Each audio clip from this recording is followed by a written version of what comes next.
अस्सलाम वालेकुम नाजरीन। ड्रामा से माहिरी के नेक्स्ट एपिसोड में आप देखेंगे जहीर साहब के चले जाने के बाद तो इस घर के माहौल की काया पलट जाती है। अब एनी के साथ तो जो हो रहा है सो हो रहा है। वो अपनी जंग आप लड़ रही है और इधर फाकिर अपनी जंग आप। मगर एनी और फाकिर अब तो दोनों ही बेबस हो चुके हैं। फाकिर स्कूल से आया तो गुस्से से बैग फेंकता है। एनी अब जो घर पर बैठ कर पढ़ाई को वक्त दे रही थी, फाकिर का ये रवैया देखकर परेशान हो गई कि मालूम नहीं अब क्या बात हो गई। अब ऐसे में फाकिर जिसे हो सकता है ये इल्म हो गया हो कि हमारे बिजनेस में इन्वेस्ट करने वाला है कौन। वालदा के पास गया तो काफी इमोशनल होता है, उन्हें बताता है अपने फैसले लेने का हक तो हमें पूरा है ना, फिर कोई गैर हमारे बिजनेस में क्यों आ रहा है।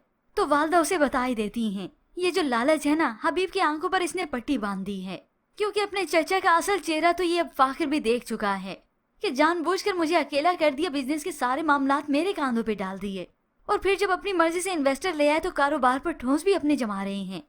अब उधर हबीब है कि बहुत ज्यादा खुश होता है कि अब मैं आराम से इस बिजनेस पर कब्जा करूंगा। उसने ये बिजनेस का मामला अपनी बहन को जाकर बताया तो फहमी उसे मलामत करने लगी कि तुम्हें जमशेद को हिस्सेदार नहीं बनाना चाहिए था। तभी वो उसे कहता है अब तो मैंने कदम उठा लिया, जो होगा देखा जाएगा। अब इधर आयशा अपने भाई की इस हरकत की वजह से परेशान है कि उसने अपना पैसा क्यों इन्वेस्ट किया और ये सब भी उसने अपनी बीवी के कहने में आकर किया होगा। और उधर से वो राहिला, ये सुनकर जमशेद तो उस पर गुस्सा होने लगा। आप ना बस अपने बारे में सोचती हैं, बाकी जाए भाड़ में। अब ये आयशा गुस्से से सिलबट्टे पर मसाला भी पीसती और रोती भी है कि मेरे साथ तो कोई वफा नहीं कर रहा। मगर ऐसे में उसने इस मुश्किल वक्त में समीना को अकेला छोड़ दिया।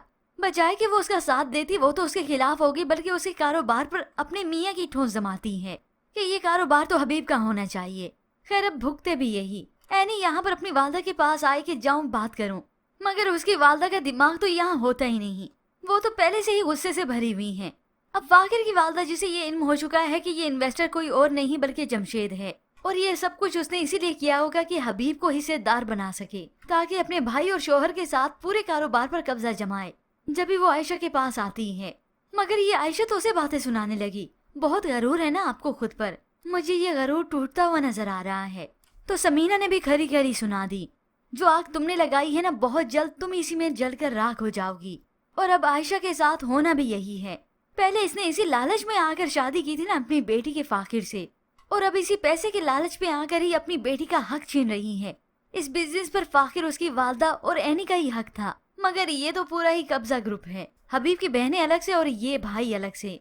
अब ऐसे में समीना जो कि खामोश नहीं बैठती, वो हबीब को सुना देती है कहीं तुम इस गलतफहमी में मुब्तला तो नहीं हो कि ये तुम्हारा बिजनेस है, तुम कोई भी फैसला कर सकते हो। ये सुनकर हबीब जो कि बड़ी खुशफहमी में था, उसकी तो हंसी गुल हो गई और अब वो यही ठोस जमाएगा कि इन्वेस्टर मैं लाया हूँ, इस कारोबार को मैं देखूंगा।